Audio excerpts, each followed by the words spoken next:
नमस्कार। आप सभी को मेरा हार्दिक अभिनंदन। आज हम योग पे चर्चा करेंगे। काफ़ी समय बाद हम आपके बीच में आए हैं और आगे से आपको एक ही विषय के वीडियो हम भेजते रहेंगे और आप इसका पूर्ण लाभ उठाएं। आज हम बात करेंगे शरीरों के बारे में, शरीर के विकारों के बारे में और शरीर वास्तव में है क्या। और योग की चर्चा करने के लिए हमें शरीर की चर्चा करना बहुत जरूरी है। तो हम पहले अपने शरीर के बारे में जानें। योग वास्तव में यूनियन ऑफ द किंग्स है। योग कई तरह के प्रवाह, कई तरह के क्रियाकलाप को मिलकर के ही बनता है। तो जब हम योग, शरीर के योग के बारे में बात करते हैं तो हम शरीर के बारे में जानें, शरीर के फ्लो के बारे में जानें और शरीर में क्या क्या चीज़ें काम कर रही हैं, कौन कौन से अंग काम कर रहे हैं, कौन कौन सी धाराएं बह रही हैं, इनके बारे में जानना बहुत जरूरी है। तो हम देख रहे हैं ये पंचकोशी शरीर है हमारा। वास्तव में ये शरीर 5 हैं हमारे। एक है ये भौतिक शरीर जो हमें दिखाई पड़ रहा है, जिसपे हाथ, पैर, नाक, मुंह, कान ये सब कुछ है। मसल से बना हुआ, फाइबर से बना हुआ ये हमारा शरीर हो गया। इसको भौतिक शरीर बोलते हैं। इनको चलाने फिर दूसरा शरीर हमारा होता है जो प्राणमय कोश होता है, जिसमें हवाएं होती हैं। इसी शरीर में, हमारे शरीर में 10 प्रकार की हवाएं हैं और पूरे वातावरण में 49 तरह की हवाएं हैं। जब हनुमान जी लंका जला रहे थे उस समय पवन देव ने खुश होकर के और 49 हवाएं चले, मरुत 49 हवाएं चलाई थी, जिससे पूरा लंका, सोने की लंका जल करके राख हो गई थी। इसी तरह हमारे शरीर में 10 हवाएं होती हैं। इन हवाओं को हम देखते हैं तो एक ही लेते हैं, दैट इज प्राणवायु। वो हम जो नाक से लेते हैं हम सोचते हैं यही एक हवा है, लेकिन इसके बाद में अगर ये एक हवा है लंग्स में जाती है तो फिर डकार कहाँ से आती है, जिसको हम उदान वायु बोलते हैं। और उदान वायु में सिर्फ खाया हुआ जो तुरंत का सुगंध है वही आती है। लेकिन डायफ्राम से नीचे होती है अपान वायु, जिसका द्वार नीचे से होता है निकलने का। अपान वायु कभी ऊपर नहीं आ सकती। अगर वायु विकार हो जाए और अपान वायु उदान वायु में आ जाएगी तो इन्फेक्शन शुरू हो जाएंगे हमारे शरीर में। तो इसलिए ये अपान वायु नीचे से जाती है, उदान वायु डकार से निकलती है। फिर एक छींक आती है। छींक हम देखते हैं लंग्स से नहीं होती है, ये यहाँ कहीं से होती है छींक। इसे हम क्रकड़ा कहते हैं, छींक। फिर एक जमुआई आती है। जमुआई हम देखते हैं गले के पास से जाको उठाएंगे, सांस को अंदर खींचेंगे और यहीं से फिर लौट के आ जाती है, जिसको हम व्यानवायु बोलते हैं। ऐसे होती है देवदत्त। समान वायु जो सबसे महत्वपूर्ण है वो है हमारी समान वायु, जो नाभि से लेकर के और कंठ तक चलती है और इसी से हमारे शरीर में कुंडली शक्ति की जागृति होती है। तो अगर आप ये हमारे एटमिक प्लांट्स को ऑक्सीडाइज करता है जो समान वायु है, और समान वायु हर एक चला नहीं सकता है, बस इसीलिए हमें योग की जरूरत पड़ती है। तो ये हुआ हमारा प्राणमय कोश। तीसरा जो है शरीर है वो हमारा है विज्ञानमय कोश। या हम चौथे को विज्ञानमय कोश बोलेंगे। क्रम में आएंगे तो हम इसके पहले वाला है वो है इमोशनल बॉडी, मनोमय कोश। मनोमय कोश वास्तव में ऐसा हो, जैसे हम कभी देखते हैं कि हम कुछ सोच रहे होते हैं और शरीर भी हमारा सब जितने अंग हैं उसी हिसाब से काम करना शुरू कर देते हैं। तो ये है हमारे मनोमय कोश का। जैसे कि हम देखने में बहुत अच्छे होंगे, फिजिकली कहीं कुछ नहीं हुआ होगा, लेकिन हम सोचेंगे कि कहीं पे कोई किसी की डेथ हो गई तो हमें आंसू आते हैं और हमें सब खराब लगने लगता है। तो अब आप इससे समझ सकते हैं कि हमारे जो कोश हैं ना, ये एक कोश दूसरे कोश को प्रभावित करता है। एलोपैथी में हम सिर्फ इलाज करते हैं फिजिकल बॉडी का, स्टिमुलेंट देते हैं, इससे थोड़ा प्राणमय कोश भी थोड़ा सा सांस तेज चलने लगता है, ऑक्सीजनाइज हो जाता है। लेकिन वास्तव में ये ट्रीटमेंट है वो हम फिजिकल बॉडी का ही करते हैं। लेकिन अगर मनोमय कोश में कोई विकार है तो उसको हम नींद सुला देंगे, सब कुछ करेंगे, लेकिन वास्तव में विकार को दूर करने के लिए हमें मनोमय कोश में जाना पड़ेगा और उस कार्य को निकालना पड़ेगा। तो इसीलिए ओझा, झाड़ फूक वाले ये सक्सेस हुए हमारे मनोमय कोश में पहुंच जाते हैं। काउंसलर सक्सेस हुए ज़्यादा, और इसलिए हमारे मेडिकल थ्योरी में काउंसलिंग भी लाई गई। इसके बाद में जो हमारा चौथा शरीर है विज्ञानमय कोश, इंट्यूशंस आते हैं इसमें, और इसमें शरीर हमारा जो है अद्वितीय ढंग से काम करता है, जिसमें कि हमें कुंडली शक्ति विकास, जैसे हम यहाँ से बैठे हुए और कहीं की बात सुन सकते हैं, चीज़ों को प्रभावित कर सकते हैं, और अद्वितीय शक्ति है ब्रेन की, याददाश्त अद्वितीय हो जाती है। ये सब हमारे विज्ञानमय कोश का कमाल है। ये जितना विकसित होगा हम उतना अच्छा काम करेंगे। पांचवा जो शरीर है हमारा है वो आनंदमय कोश है। आनंदमय कोश वास्तव में ये हमारे शरीर में थायरॉक्सिन के फ्लो को बढ़ा देने से, अच्छा कर देने से ही शुरू होता है।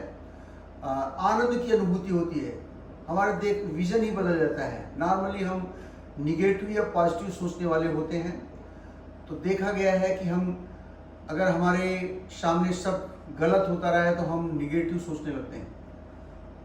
लेकिन जब आपका आनंदमय कोश विकसित हो जाएगा तो ये भौतिक बॉडी को बिल्कुल ही डिस्टर्ब नहीं होने देगा और अच्छा आनंद देगा, जिसे हम देखेंगे चाहे जितना भी कैसा हो, हमें उसको हम पॉजिटिव देखेंगे।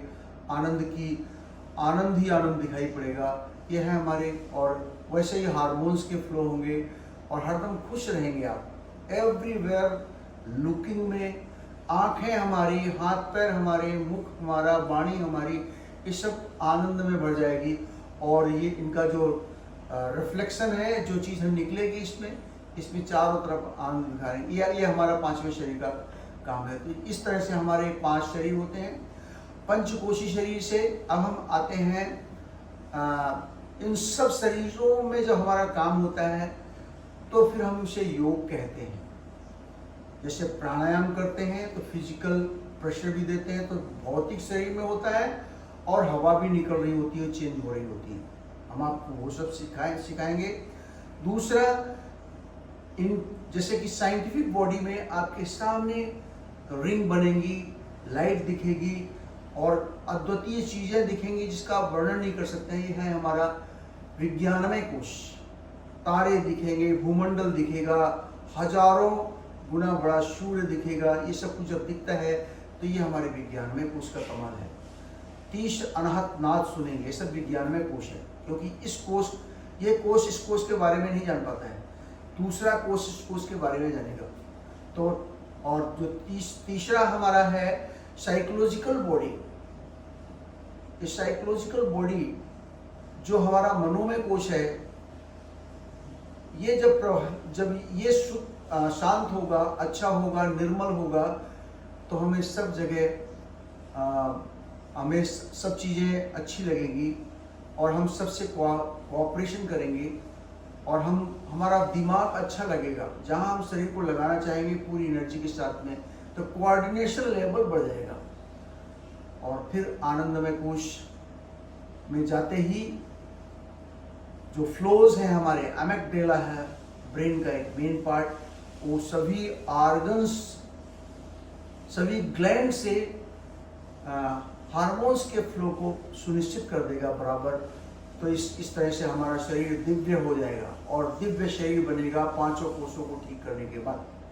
तो हमने यहाँ पे ये देखा कि भौतिक शरीर, प्राणमय कोश, मनोमय कोश, विज्ञानमय कोश और फिर आनंदमय कोश, ये 5 शरीर अगर आपके शुद्ध हैं तो फिर आप विकार मुक्त हैं।